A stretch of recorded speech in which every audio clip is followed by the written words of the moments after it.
Greetings, my name is Carolyn, and my life was forever changed the day my husband, Stephen, left me to care for his ailing parents while he embarked on a 3-year holiday. Little did I know, his return would be nothing more than an attempt to claim his inheritance. What he didn't anticipate, however, was that destiny had other plans, leading to a satisfying and sweet form of revenge.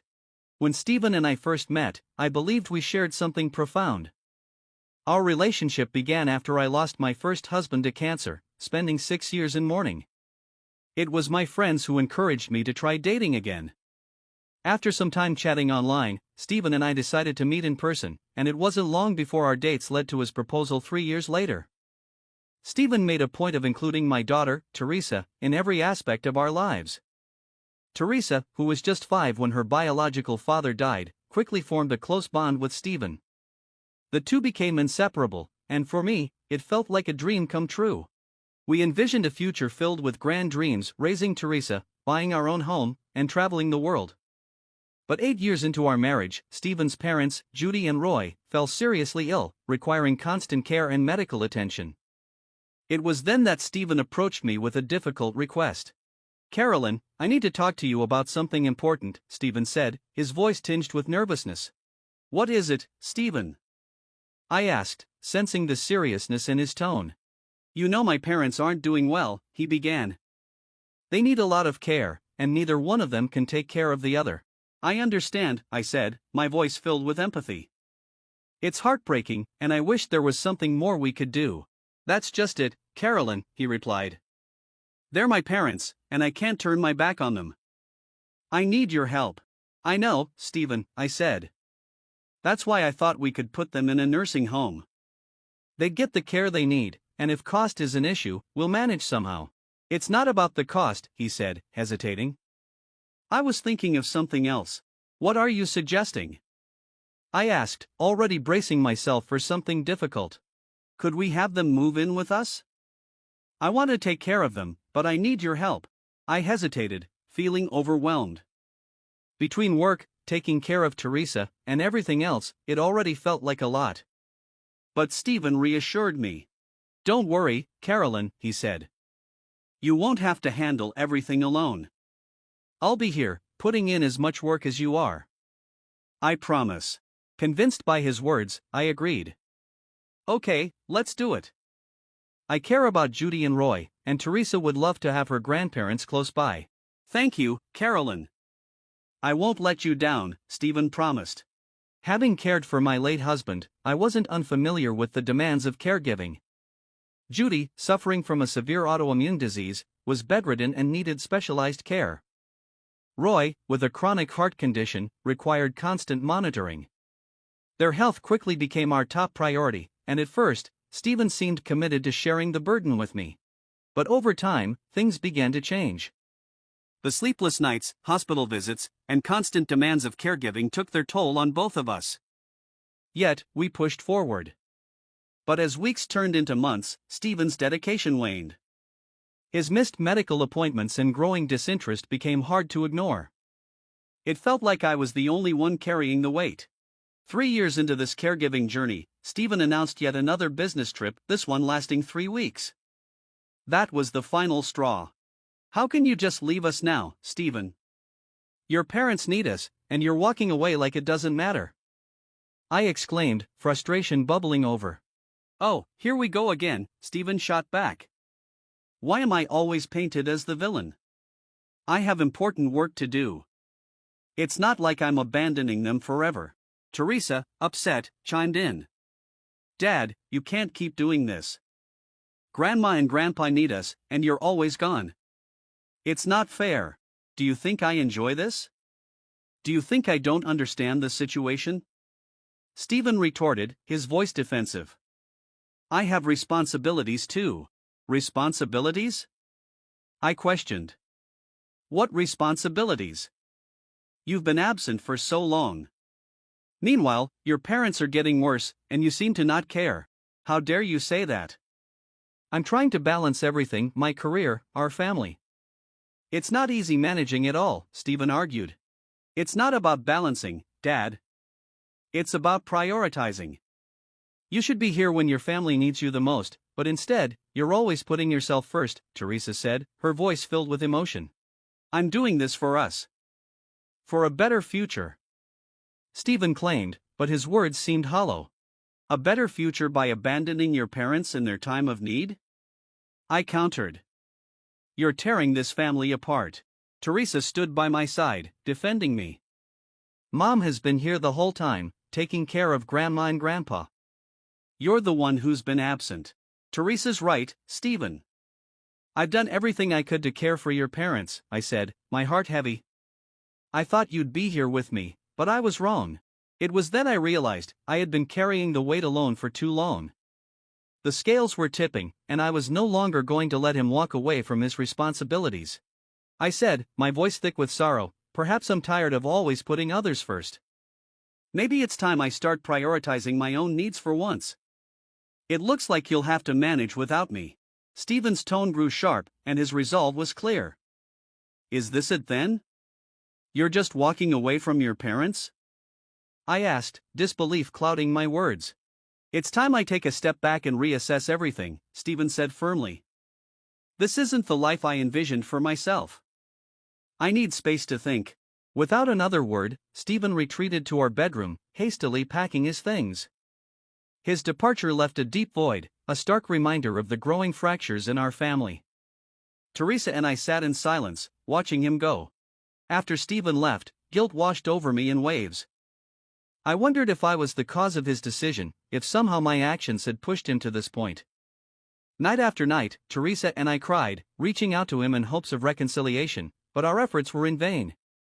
What was supposed to be a short 3-week trip turned into months, further deepening our sorrow.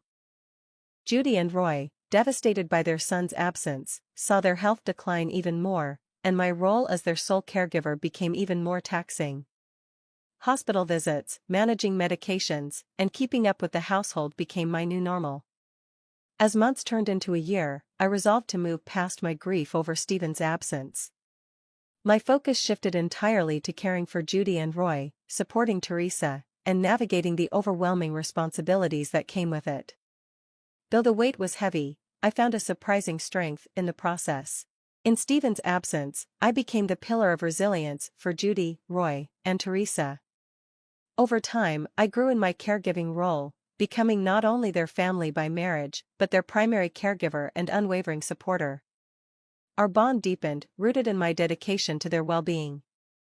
Teresa, despite her youth, proved to be an incredible source of support, offering empathy and comfort that transcended her years. Together, we formed a sanctuary of love amidst the chaos. 3 years after Stephen walked away, driven by his greed, he returned, seeking the inheritance left by his parents. However, he was unaware that things had changed during his absence. Judy and Roy, recognizing my commitment and love, had entrusted me with managing their finances and legal matters. They decided that the estate, originally intended for Stephen, would now go to Teresa and me. It was a profound gesture of trust and gratitude for all I had done, a decision that solidified our family bond and prepared us to face Stephen's return head-on. The journey had transformed us, drawing us closer and solidifying our commitment to one another above all else. I went above and beyond, not just fulfilling their requests but adding my own touch of care and attention, making me feel truly valued in the process. During the countless hours I spent reorganizing their documents and ensuring their comfort, I knew I was doing the right thing. Despite the circumstances, I wasn't inclined to leave Stephen with nothing. I understood the pressure caregiving could place on someone, and I thought it fair to offer him a modest portion of the inheritance as a gesture of goodwill. However, that decision was quickly overturned when the private investigator I had hired uncovered Stephen's actions during his absence. My choice to hire a detective wasn't made lightly. I had grown increasingly suspicious of Stephen's motives long before he left, especially as his disinterest in his parents grew and his excuses mounted. Trusting my instincts, I sought the truth, and what I discovered confirmed my worst fears. I decided to dig deeper. My investigation into our financial dealings uncovered several unexplained transactions made to an unidentified account. When I confronted Stephen about these findings, it sparked one of our most heated arguments. "Stephen, we need to talk," I began, my voice steady but firm. I've noticed some unusual financial transactions. Can you explain them to me? His response came quickly, defensive and sharp. Why are you prying into matters that don't concern you? It's none of your business. His tone raised immediate red flags. These transactions could affect your parents' welfare. It is my business too. Are you hiding something? I pressed, desperate for some transparency. Stephen's frustration boiled over. Stop interrogating me.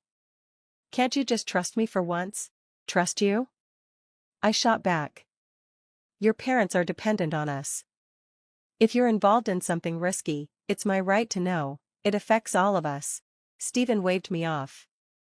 You're making a mountain out of a molehill, Carolyn. You always assume the worst. The tension in the room thickened. Don't you see? Your lack of interest in your parents, these mysterious transactions, they point to something amiss. We should be working together on this, Stephen. I tried to remind him of our shared responsibilities. He didn't budge. There's nothing to discuss, Carolyn. I'm sick of your accusations and meddling. Maybe it's best if I leave, he said, his words hinting at a drastic solution. Leave? I asked, stunned. You'd abandon your family just because you won't clarify something so simple? Is this who you are now? Stephen's patience had clearly run out. I can't stand your constant doubts and suspicion. If you can't trust me, maybe it's better if we part ways, he concluded, his words cutting deeper than any argument before. This confrontation laid bare the extent of Stephen's deceit and his diminishing involvement in his parental duties. His lack of transparency and growing detachment from his family only deepened the divide between us, making it clear that my vigilance was not misplaced. My decision to hire a private investigator had been driven by my growing suspicion of Stephen's actions, yet initially, the reports returned with mundane, everyday details, which left me feeling guilty. I wondered if I had made a rash decision based on unwarranted suspicion. Juggling my caregiving duties, raising my daughter, and dealing with this guilt, I eventually dismissed the investigator. But Stephen's sudden departure, without any explanation or communication, prompted me to rehire him. This time, I instructed the investigator to gather information quietly, keeping it on standby until I felt it was necessary. The decision almost slipped my mind, swallowed by the daily routine of caregiving, until Judy and Roy brought up their legal affairs, offering new insights. That's when I promised myself that if Stephen dared to return, he would face the consequences of his actions. True to my word, when Stephen returned, I was ready. He waltzed into our home as if his absence had left no lasting scars, ignoring his parents and barely acknowledging Teresa. His first words to me were demands for his share of the inheritance, as though nothing else mattered. Are you serious, Stephen? I asked, incredulous. Your first concern is the inheritance? No word for your parents, no acknowledgement of the pain your absence caused, just your claim to what you believe is yours? Stephen brushed it off, his tone dismissive. I left to pursue my interests. I'm back now to claim my inheritance. You should be grateful. Grateful for what? I retorted, my anger rising. Grateful for abandoning your parents when they needed you most?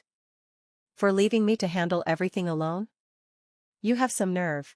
Stephen's cold response hit like a slap. You enjoy playing the martyr, Carolyn. I worked hard for that inheritance, and I have every right to it. Worked hard? I shot back. You call abandoning your suffering parents working hard? They needed their son, and you chose to turn away. He tried to justify himself, claiming they were well cared for with me around. It wasn't just my responsibility to look after them, he argued, I had my own life to live. What about our life, Stephen? I demanded. What about the commitments we made to each other, to our family? You've neglected us, betrayed the very essence of those vows. I argued, emphasizing the depth of Stephen's betrayal, but he remained unfazed, accusing me of overreacting and dismissing my feelings as mere theatrics. His complete lack of remorse for his actions only strengthened my resolve to stand up for what was right, for Judy, Roy, Teresa, and myself, no matter the challenges ahead. Stephen, full of entitlement, made it clear he would pursue his share of the inheritance, regardless of my objections. His blatant arrogance and disregard for the family's well-being were evident, but I stood firm.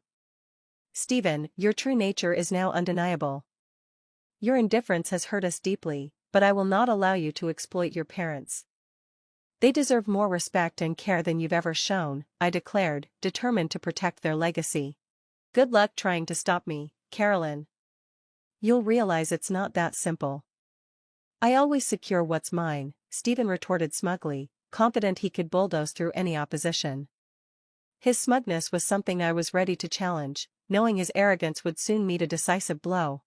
When the moment came to reveal the contents of his parents' wills, I watched as Stephen's smirk dissolved into disbelief and anger. His name was nowhere to be found, a testament to his neglect and the choices his parents had made in response. Enraged and blindsided, Stephen accused me of manipulating his parents, unaware of the full extent of his failings that had led to this moment. I kept my ace, the detailed account of his abandonment and negligence, close to my chest, simply requesting him to leave our home. As predicted, Stephen's frustration and wounded pride drove him to file a lawsuit against me, a desperate attempt to regain control and salvage his bruised ego. Throughout the trial, he spewed venomous lies, twisting the narrative to paint himself as a wronged victim. It was a calculated act to garner sympathy and manipulate the outcome of the trial. However, the strength of truth and evidence in a court of law is undeniable. The proof I provided painted a clear picture of my dedication to Judy and Roy through witness statements, medical records, and financial documents. The sacrifices I had made for their well-being were laid bare for all to see. As the trial progressed, the sincerity of my actions and the depth of Stephen's deceit became apparent. His fabrications unraveled, exposing the baselessness of his claims. One by one, his allegations fell apart, leaving him floundering in the face of overwhelming evidence against him. This battle wasn't just for the inheritance, but for dignity and respect, underscoring the value of truth and integrity against deceit and selfishness. But my pursuit of justice didn't end with a courtroom victory. The win alone wasn't enough for me. I wanted Stephen to fully understand the depth of his actions. When it was my turn to testify, I chose to lay bare the truth I had uncovered, thanks to my diligent private investigator. With a steady and strong voice, I detailed the years of neglect his parents endured, the countless nights I stayed awake ensuring their comfort, and the sacrifices I made for their sake. I painted a clear picture of Stephen's abandonment, emphasizing how he pursued his selfish desires over the welfare of his own family.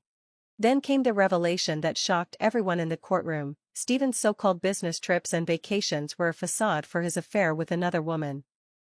He had left his family in ruins for his own gratification.